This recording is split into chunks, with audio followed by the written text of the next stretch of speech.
Samajwadi party, आश्चर्य होता है मुझे, समाजवादी पार्टी जब किसान के बारे में बोले, युवा के बारे में बोले, महिलाओं के बारे में बोले,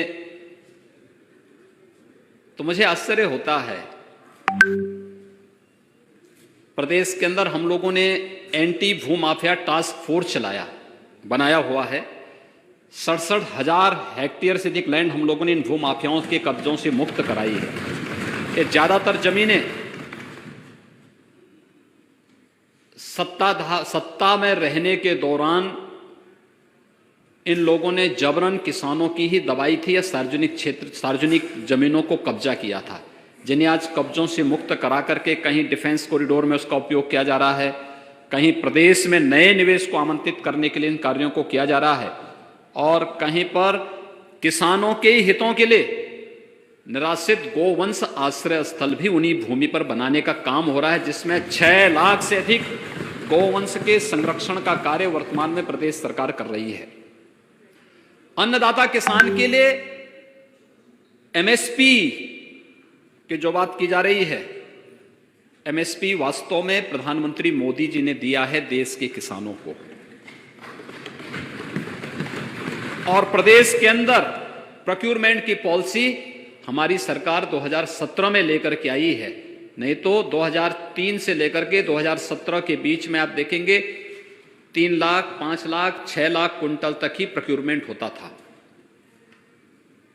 इस वर्ष धान के क्रय की आप बात कर रहे हैं, कोरोना के बावजूद 66 लाख मीट्रिक टन धान का क्रय इस बार एमएसपी के आधार पर धान के किसानों से किया गया। चीनी मिलें हमारी संचालित चल रही हैं, चीनी मिली ही नहीं, खांडसारी के लाइसेंस भी फ्री कर दिए गए, ऑनलाइन उनको सभी लाइसेंस मिलेंगे। ये सब किसानों के हितों को ध्यान में रख करके सारी कार्रवाई सरकार ने की। कोरोना कालखंड के दौरान गेहूं की फसल तैयार थी, गेहूं की फसल के लिए केंद्र बनाने थे, उस समय भी प्रदेश सरकार ने जगह जगह क्रय केंद्र स्थापित किए, हमें अतिरिक्त व्यवस्था देनी पड़ी, और लेकिन किसी भी किसान को हम लोगों ने निराश नहीं होने दिया। प्रोक्यूरमेंट जितना पिछले 3.5 पौने 4 वर्ष के दौरान हुआ है, महोदय मैं दावे के साथ कह सकता हूं कि किसी भी सरकार की, वह समाजवादी पार्टी की दोनों बार की सरकार रही हो, 2003 से लेकर के 2017 के बीच में, और बहुजन समाज पार्टी की सरकार रही हो, ये सभी अपने समय के कार्यकाल को देखें और फिर तुलना करेंगे इन 3.5 वर्षों के कार्यकाल के दौरान, तो इनके 5 वर्ष के कार्यकाल पर 3 वर्ष का कार्यकाल कई बारी हावी होता हुआ दिखाई देता है, भारी पड़ता है। जहां तक केंद्र सरकार के द्वारा बनाए गए 3 कृषि कानून हैं, मैं विनम्रता के साथ कहना चाहूंगा कि केंद्र सरकार ने इसके लिए इस किसान संगठनों के साथ बड़े सम्मान के साथ वार्ता के लिए आमंत्रित किया, कई दौर की बातचीत हुई, और हर एक स्तर पर केंद्र सरकार इस समस्या को संवाद के माध्यम से समाधान करने के लिए पूरी ईमानदारी और पूरी प्रतिबद्धता दिखाई। हर स्तर पर संवाद बनाए रखा गया। लेकिन महोदय, जब देश अपना राष्ट्रीय पर्व मना रहा था, गणतंत्र दिवस के दिन जो कुछ हुआ है लाल किले पे, तिरंगे का अपमान हुआ, भारत के आन बान सम्मान का अपमान हुआ, और यही नहीं, जब हम संवैधानिक प्रतीकों का अपमान करते हैं तो भारत के संविधान का भी अपमान करते हैं, और भारत के संविधान का अपमान का मतलब बाबा साहब भीमराव अंबेडकर का भी अपमान करते हैं।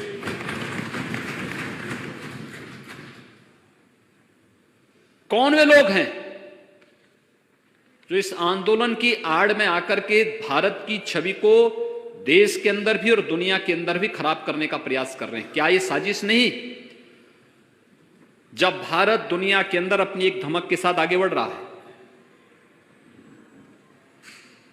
दुनिया के अंदर भारत एकमात्र देश है जिसने 2 कोरोना के वैक्सीन बनाए हैं, लॉन्च किए हैं, न केवल अपने देशवासियों को दे रहा है बल्कि दुनिया के अपने मित्र देशों को भी पहुंचाने का कार्य कर रहा है। वह दिन आप भूले नहीं होंगे जब भारत की वैक्सीन ब्राजील में जाती है तो ब्राजील के राष्ट्रपति जी ने संजीवनी बूटी से उसकी तुलना की कि जैसे हनुमान जी संजीवनी बूटी लेकर के आए थे लक्ष्मण जी का प्राण बचाने के लिए, ऐसे ही ये कोरोना वैक्सीन जो भारत ने विकसित की है, ये हमारे देशवासियों के लिए संजीवनी बूटी का कार्य करेगी।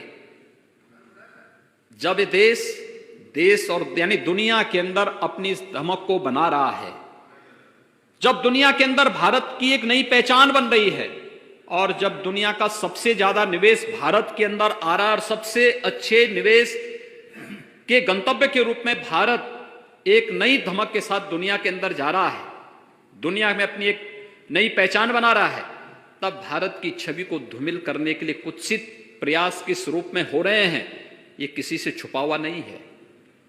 ये घड़ियाली आंसू बहा देने से किसानों की समस्या का समाधान नहीं होने वाला है।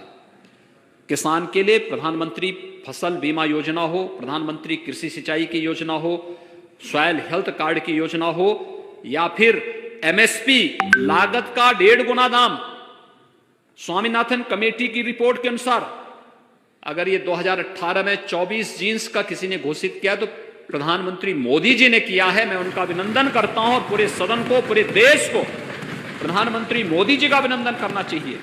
और यही नहीं, देश के 12 करोड़ किसानों को प्रधानमंत्री किसान सम्मान निधि का लाभ भी देने का काम, 6,000 रुपए सालाना देने का काम किसी ने किया है तो प्रधानमंत्री मोदी जी ने किया है। किसानों के हित के लिए इतने बड़े बड़े काम हो रहे हैं। ये 3 कृषि कानून भी उसी श्रृंखला का हिस्सा है। मैं केवल एक उदाहरण आपके सामने देना चाहता हूं।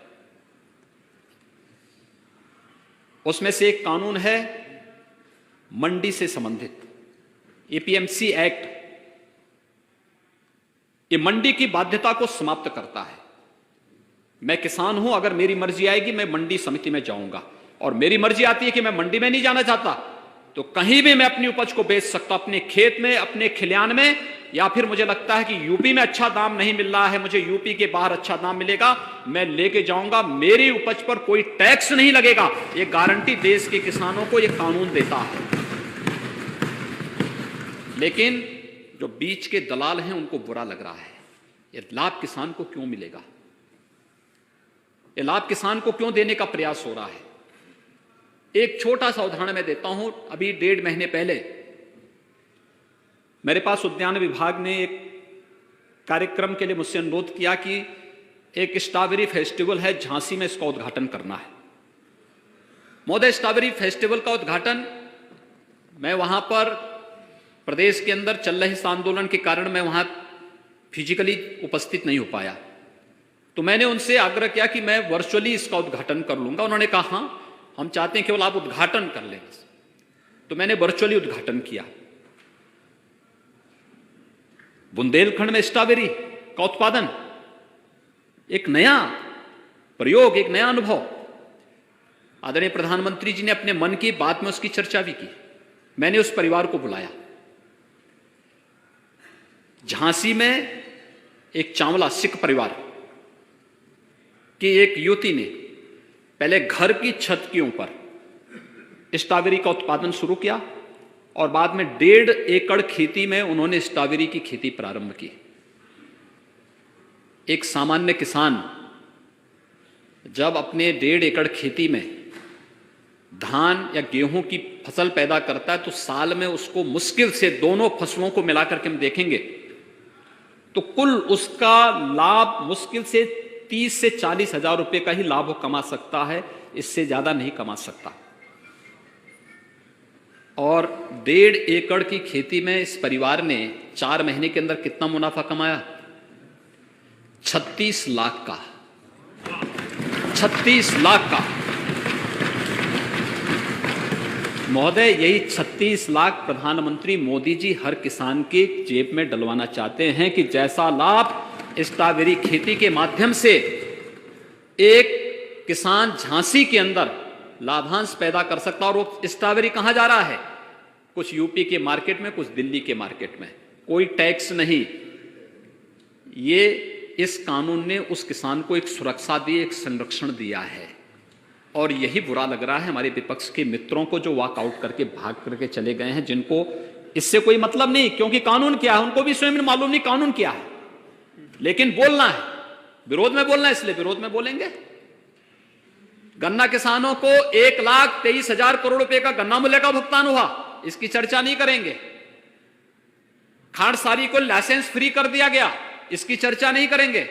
गन्ना किसानों की पर्ची में और घटतोली में पूरी तरह पाबंदी लग गई। पूरी प्रतिबद्धता के साथ आज किसान चीनी भी उत्पादन कर सकता है, इथेनॉल भी उत्पादन होगा, खांडसारी भी उत्पादन होगा। उत्तर प्रदेश के अंदर पूरी मजबूती के साथ हो रहा है और किसान को उसका दाम मिल रहा है।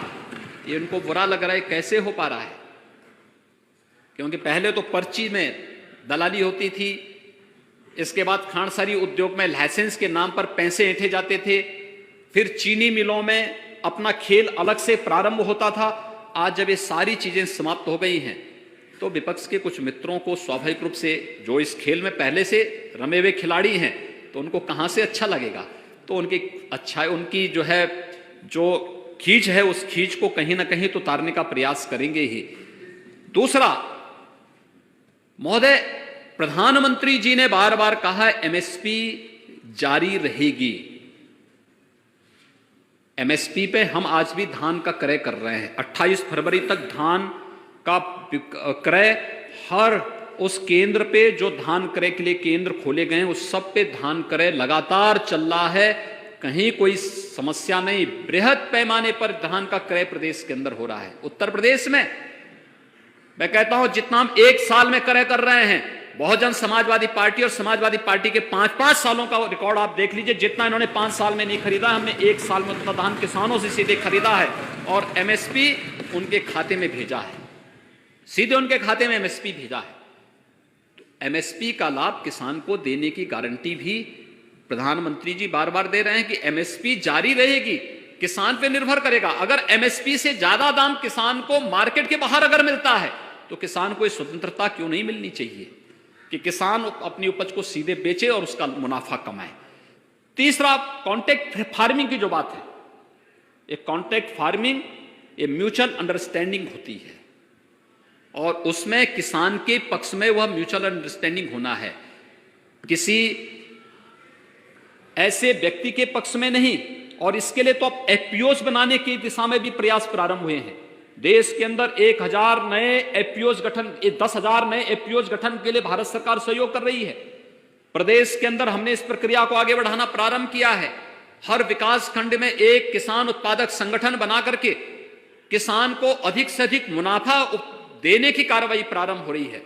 एफपीओज का मतलब या कॉन्ट्रैक्ट फार्मिंग का मतलब यह है कि सभी लोग एक साथ, अब आप देखेंगे पश्चिम में बड़ी जोत के किसान हैं, लेकिन अगर आप पूरब में जाएंगे तो पूरब में छोटी जोत के किसान हैं। सभी लोग छोटी छोटी खेती का काम करते हैं।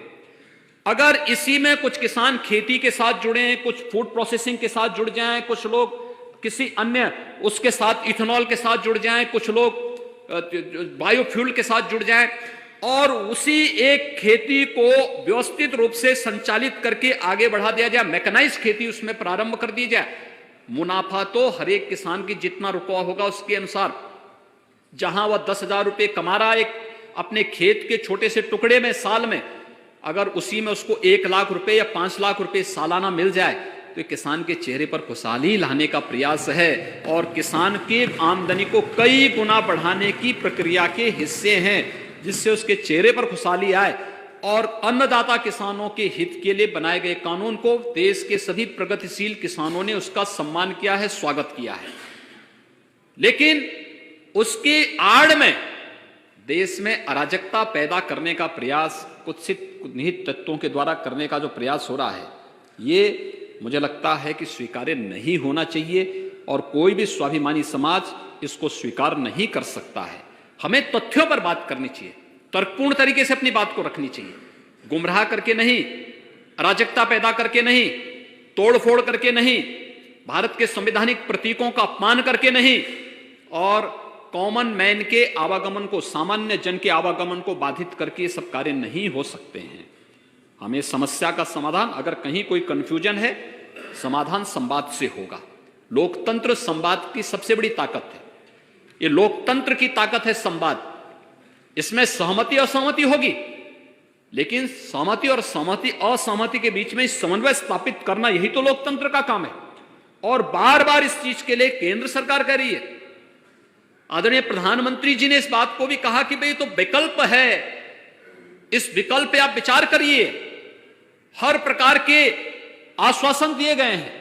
और उस आश्वासन के साथ मैं तो फिर भी अपील करूंगा सभी उन संगठनों से, यानी जो लोग अराजकता फैलाने पे उतारू हैं, वो पक्ष अलग है, वो तो हर परिस्थिति में करेगा, वो तब भी करते थे। तब अयोध्या के लिए भी कहते थे परिंदा पर नहीं मार सकता, तो अयोध्या में भव्य राम का मंदिर बन ही रहा है। अब इनके परिंदा पर में मारने से तो उसमें कौन कर सकता है? ये काम तो हो ही रहा है अयोध्या में। कौन सच था ये सबके सामने है। हम लोग जो बात उस समय कहते थे, 1990 में कहते थे, 1992 में कहते थे, आज भी हम अपनी बात पर अड़िग हैं। हम उससे तनिक भी दरदर नहीं हुए, कभी तनिक भी दरदर नहीं हुए हैं। और मैं फिर इस बात को कहूंगा कि किसानों के हित के लिए हमारी पूरी प्रतिबद्धता है।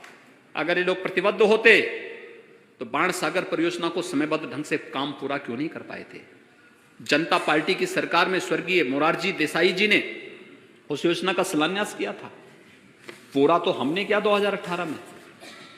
ये लोग कभी पूरा क्यों नहीं किए?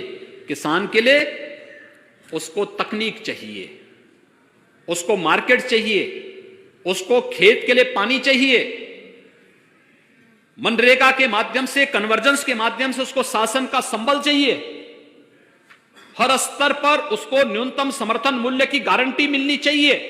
हमारे क्रय केंद्र इसकी गारंटी उसे उपलब्ध करा रहे हैं। लेकिन इन सब से इतर जिन लोगों ने किसानों के हकों पर डकैती डालने का काम किया, जिन लोगों ने अपनी सरकार के समय किसानों पर जुल्म ढाए, जिन लोगों ने किसानों को यानी गन्ना किसान कितना हतप्रद हो चुका था। 2017 में जब हम आए थे, 2010-11 से गन्ना मूल्य का बकाया बाकी था। किसकी सरकार थी 10-11 में? 12 से 17 के बीच में किसकी सरकार थी? और उसके बाद हमारी सरकार आई, गन्ना मूल्य का भुगतान करना प्रारंभ किया है। और हम भी जानते हैं अंतर्राष्ट्रीय मार्केट की स्थिति बहुत अच्छी नहीं है।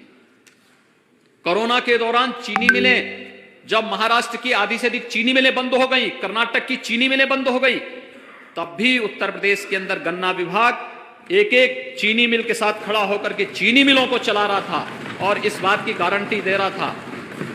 25 मार्च से लॉकडाउन प्रारंभ हुआ, लेकिन चीनी मिलें जून तक यहां चली हैं। लॉकडाउन के दौरान भी हमने उस प्रकार के उपाय किए कि चीनी मिलें भी चलें, किसान को गन्ना पहुंचाने में दिक्कत न हो। अप्रैल में, 1 अप्रैल से प्रोक्यूरमेंट की कार्रवाई हमने प्रारंभ कर दी थी गेहूं के लिए। जब लॉकडाउन था, उत्तर प्रदेश पहला राज्य था जहां पे गेहूं क्रय केंद्र स्थापित हो गए थे और किसानों को वहां तक पहुंचाने, वहां तक लाने आवश्यकता पड़ती थी तो खेत में जाकर के ही हमारे अधिकारी कर्मचारी वहीं जाकर के उनसे क्रय करते थे कि भाई आपको परेशानी ना हो। कोरोना संक्रमण को भी रोकना था। और मैं कह सकता हूं हमारी टीम ने, मेरे चाहे मंत्रिमंडल के सहयोगी हों या हमारी प्रशासनिक टीम हो, पुलिस की टीम हो, हमारे स्वास्थ्य कर्मी हो, स्वच्छता कर्मी हो, कोरोना वॉरियर्स हो, इन सब ने मिलकर के जो कार्य किया उसका परिणाम है कि उत्तर प्रदेश कोरोना प्रबंधन में भी सबसे अच्छा परिणाम दिया है, किसानों के हितों के लिए कार्य करने में भी सबसे अच्छा परिणाम दिया है। और आगे भी उत्तर प्रदेश सरकार किसानों के हित के लिए हर प्रकार से प्रतिबद्ध होकर के कार्य करने के लिए पूरी तरह प्रतिबद्ध है। केंद्र सरकार और राज्य सरकार के समन्वय से किसानों के लिए, नौजवानों के लिए, महिलाओं के लिए, मजदूरों के लिए, व्यापारियों के लिए, समाज के प्रत्येक तबके के लिए पूरी प्रतिबद्धता के साथ कार्य करने के लिए हम लोग पूरी तरह ईमानदारी पूर्वक लगे हुए हैं। और मुझे लगता है, और आपसे भी मैं विनम्र अपील करूंगा अध्यक्ष जी, कि मान्य सदस्यों को बताएं कि अगर कोई मुद्दा उठाते हैं तो सुनने की आदत भी उसमें डालें। देखिए, उस बिगड़ेल खिलाड़ी की तरह हम लोगों को आदत बंद करनी चाहिए कि जो खेल की शुरुआत करके अधूरे में छोड़ करके भाग खड़े होते हैं। और ये समाजवादी पार्टी की आदत है कि हमेशा जब उनको लगता है कि अब उनके पास कोई मुद्दा नहीं बचा हुआ है, ये लोग तो वैसे भी इस फील्ड के बहुत वैसे खिलाड़ी हैं जिन लोगों ने प्रदेश के किसानों का कितनी क्षति की है, कितनी पुण्य क्षति की। किसी ने चीनी मिलें बेच दी, किसी ने जो है किसानों को, यानी प्रोक्यूरमेंट तो सेंटर कभी चलाया ही नहीं, कभी चलाया ही नहीं। बाढ़ की समस्या के समाधान के लिए इनके पास कोई योजना नहीं थी। जन की भी हानि होती थी, धन की भी हानि होती थी। हम लोगों ने तो दलहन के लिए, तिलहन के लिए, मकई के लिए, आलू के लिए समर्थन मूल्य हमारी सरकार ने घोषित किया। आज हर किसान खुशहाल है, अच्छी दिशा में आगे बढ़ रहा है। परेशानी किसानों को नहीं, विपक्ष के उन मित्रों को है जिनकी दलाली का पैसा अब किसान के खाते में सीधे जा रहा है, उनको जरूर परेशानी है। सामान्य किसान को कोई परेशानी नहीं है और किसान संगठनों ने इसकी घोषणा बहुत पहले भी की है और आगे भी करेंगे।